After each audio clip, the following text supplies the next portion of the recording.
Okay, mga kabunyog, mga kababayan, saan man pumpanig kayo ng mundo, nasa Pilipinas man po kayo o nasa labas ng bansa, anong oras man po dyan sa inyo ngayon, umaga man po, tanghali, hapon, gabi, mga kabunyog, mga kababayan, muli po ang ating pong pagbati ng magandang araw, Pilipinas at mundo. Pagkagising ko, tiningnan ko yung mga balita, tapos sabi ko, ano bang mga balita ngayon? Ano bang mga mainit na balita? Oh, ito, si Marcos Jr. tinanong tungkol sa relasyon niya kay Sara Duterte at saka kay sa mga Duterte mismo. Ang sabi ni Marcos Jr., it's complicated. Humarap sa foreign correspondents itong si Marcos Jr. Pagkagaling niya ng US, nagkaroon ng press briefing sa FOCAP. Ang FOCAP yung Foreign Correspondents Association of the Philippines. So ngayon, tinanong siya, kumusta na po ba ang relasyon ninyo kay Sara Duterte at sa mga Duterte na rin? Ang sagot ni Marcos Jr., it's complicated. O ito, panuorin natin yung sinabi ni Marcos, mga kabunyog. Just a quick follow-up, Mr. President. You also said last week that you found the silence of Vice President Sara Duterte understandable, even as her family members have attacked you lately. And some analysts have even said that the family is out to undermine your policy. How would you describe your relationship with the Duterte family currently? And how would you reconcile your continued allyship with the Vice President and her family's vocal disdain for your policy? It's complicated. Okay. All It's right. complicated. But if you ask about the one, of course, that I have the most contact with is Inday Sara. And how we were with each other during the campaign, after the election, it hasn't really changed. Yun na nga, that's what she always says. She said, "Oh, are you all right? You're in the middle of all of this." And she says, "No, I'll just work. Don't worry about it. I'll just work and work and work and work." That's her attitude. All right. Thank you Thank so you. much. Yun, narinig nyo mga kabunyog. Nag-uusap daw sila ni Sara Duterte, sabi ni Marcos Jr. Tinanong niya na daw din si Sara Duterte kung anong masasabi niya na nasa gitna ng mga ng mga issue, intriga si Sara Duterte. Pero ang sabi daw ni Sara Duterte, trabaho lang daw siya, wala daw siyang Ganun daw ang sabi ganun daw ang sabi sa kanya ni Sara. Kaya itong si Marcos Jr. paniwala kay Sara. Kasi ang sabi sa kanya ni Sara, basta daw sa kanya, trabaho lang siya. Parang trabaho lang, walang personalan. So, kaya ang ni Marcos Jr. kay Sara Duterte, suportado niya si Sara kasi naniniwala siya kay Sara na suportado din daw ni Sara ang kanyang administrasyon. Diba? Minsan nagsabi na ng ganun si Marcos eh. Sabi ni Marcos Jr. nung tinanong siya, ano bang masasabi mo Mr. President sa yung Vice President pagdating sa issue sa China? Si Marcos Jr. pa mismo ang nagdepensa kay Sara Duterte. Sabi niya, I believe in the Vice President. She's part of my administration. Naniniwala ako na suportado niya ang stand ko pagdating sa China. Sabi ni Marcos Jr. Kaya sabi niya, nandyan pa rin ang tiwala niya kay Sara Duterte. Yun nga, ang sinabi na naman ngayon ni Marcos Jr., nakausap niya daw si Sara, ang sabi daw ni Sara, dahil nasa gitna nga siya sa mga kontrobersyang ito, sa banggaan ng Duterte at Marcos, ang sabi daw ni Sara, basta daw siya, trabaho lang. So naniniwala naman si Marcos Jr. doon. Naniniwala naman siya. Kaya hindi pa rin inaalis ni Marcos Jr. si Sara sa gabinete niya. Yan yung sabi niya, it's complicated. Complicated daw. Pero ito tingnan natin yung mayroong video na kumakalat sa TikTok. Maiksi lang to. Alam niyo kung tungkol saan ang video? Tungkol kay Sara Duterte na kumakain ng mangga. Okay lang naman sana yung ibig sabihin ng mangga, kumakain ka ng mangga, okay lang yon. Pero siya na rin mismo ang nagsabi, ito raw ang mangga gamit. O yun. O di mayroon na naman ngayong pinag-uusapan sa social media. Ang ibig sabihin daw ni Sara nung mangga gamit, ang mga Marcos manggagamit. Ang mga Marcos daw ang manggagamit.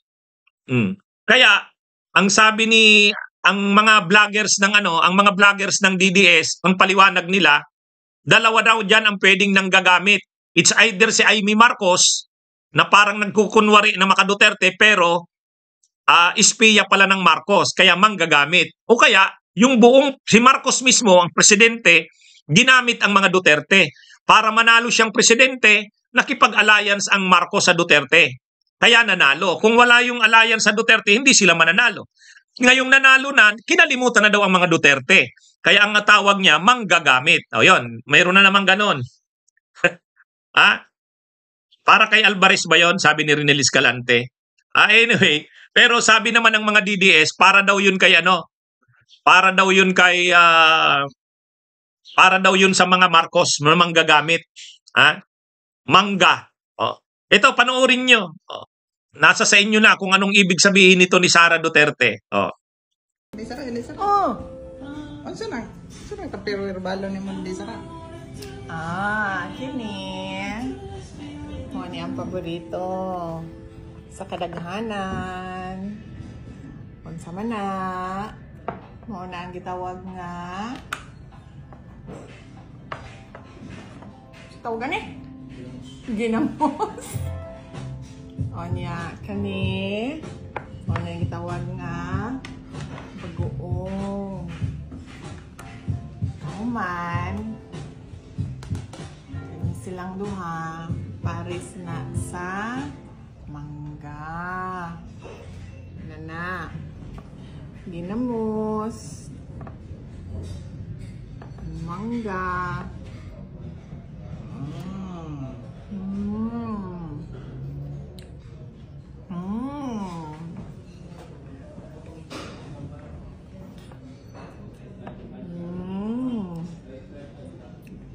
Kabalo mo unsay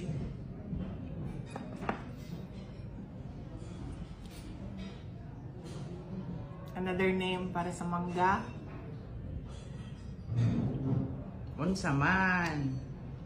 Ang tawag ano niya? Manggagamit. Manggagamit. Manggagamit. Narinig nyo? Ang sabi niya, ang another name daw for mangga, manggagamit. Narinig nyo yon mga kabuy. Ngayon, pinag-uusapan dyan kung ano bang ibig sabihin niya ng manggagamit at sino ang tinutukoy niyang manggagamit.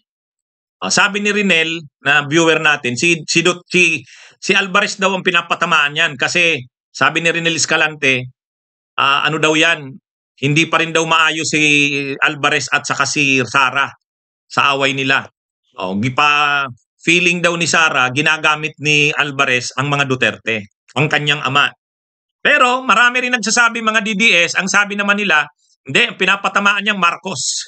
Kasi manggagamit ang Marcos, ginamit lang ang mga Duterte. Kaya may bago na naman na kulo ngayon si Sara. Manggagamit. Manggagamit. Manggagamit. Actually, kung ang pinapatamaan ni Sara dyan na manggagamit ay Marcos, siya rin naman manggagamit din. Kung ang pinapatamaan niya dyan ang Marcos, na ginamit silang mga Duterte para manalo bilang presidente si Marcos, kahit naman siya ngayon, manggagamit siya. Halimbawa, paano siya naging manggagamit? Diba? Na-discuss ko na to sa vlog ko na si Sara Duterte, si Sara Duterte, kung may delikadesa siya at may hiya, kakalas na siya sa administrasyon ni Marcos Jr. Kasi ano naman talaga na kalaban na nila si Marcos Jr., ang kanyang ama, ang kanyang mga kapatid, si Pulong, lalo na si Baste. Talagang ang mga tirada nila sa Marcos, pabagsakin na ito Napakalinaw naman yan. Si Sara Duterte naman, hindi siya dumidistansya doon, nandun siya. Yung unang rally ng Maisog Rally sa Davao, nandun siya. Nung nanawagan yung kapatid niyang si Baste, na mag-resign na si Marcos Jr., nandun siya, si Sara. Nung mag-rally si Kibuloy kontra kay Marcos Jr. na administrasyon doon sa Liwasan, nandun din si Sara. Yung stand niya sa China, kontra din kay Marcos Jr. yon. Ibig sabihin, si Sara Duterte, malinaw naman, kontra na siya sa mga ginagawa ni Marcos Jr. Kaya lang, nandiyan pa rin siya sa kabinete, ayaw umalis.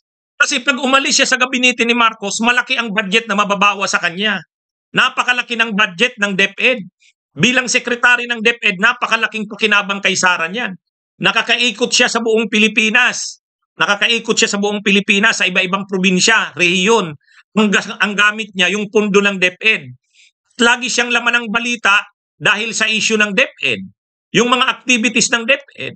So kung aalis siya sa gabinete ni Marcos, ang hawak niya na lang na posisyon, Vice President. Kapag umalis na siya sa gabinete ni Marcos, hindi na siya part ng administrasyon ni Marcos. Pwede na siya ngayong bawasan ng budget ang OVP, ang Vice President. Kasi sa ngayon, ang budget ng Vice President ng Office of the Vice President, 2 billion pa rin halos eh. Samantalang kay Leni Robredo noon, 600 million, 500 million. Ngayon, kung aalis na siya sa gabinete ni Marcos, talagang idideklara niya na ang sarili niya na distansyado na siya kay Marcos Jr. sa administrasyon ni Marcos, kung wala na siyang pondo sa DepEd, hindi niya na ito magagamit. Ang budget niya naman sa OVP, pwedeng paltasan na yan kasi hindi na siya part ng administrasyon. Kaya, kung manggagamit ang Marcos, siguro yan ang pinapatungkulan ni Sara dyan, siya rin naman, manggagamit din.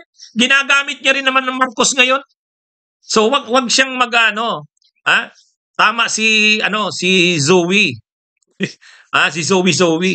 So, siya rin naman siya rin naman yung manggagamit din. Kung dinamit niya naman ng Marcos ang Duterte para maging presidente, manalong presidente, ay ngayon din naman ginagamit niya rin naman si Marcos eh. Bakit hindi pa siya kumakala sa administrasyon ni Marcos?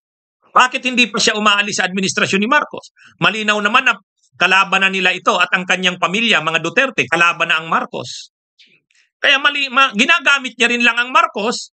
Ayaw niyang umalis sa administrasyon ni Marcos sa gabinete kasi kailangan niya pa ito. So di bang gagamit din siya? Kaya ito sanang si Marcos Jr., ang presidente ng Pilipinas, dapat ma-realize niya yan na hindi niya na kailangan ang Duterte. Hindi niya na kailangan ang Duterte. Kaya yung sinasabi ni Marcos Jr. na it's complicated, siya lang naman ang nagpapakomplicate. Mga kabunyog? Si Marcos lang ang nagpapakomplicate. Pero ang totoo, hindi niya na kailangang pag-isipan pa yung Duterte. Hindi niya naman kailangan ng maging Para kasing si Marcos Jr. naninimbang pa rin sa naninimbang pa rin sa mga Duterte. Pero hindi na. Hindi niya na dapat yan hindi naman complicated. Ginagawa lang ni Marcos na complicated. Ang malinaw ngayon, palaban na sa kanya ang mga Duterte. Kailangan niya ng harapin yan. Hindi complicated yan. Harapin niya na yan. Yan yung totoo. Kaya yan mga kabunyog, dapat si Marcos Jr. may makapag-advise tayo kasi hindi naman tayo advisor niyan. Sino ba naman tayo?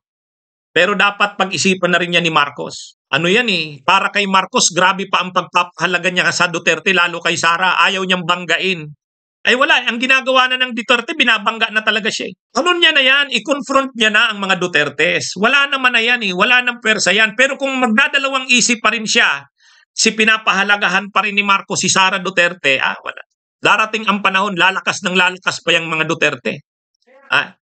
Lalakas yan. Dapat ngayon pa lang, nip in the bud, gamitin niya na yung control niya sa gobyerno.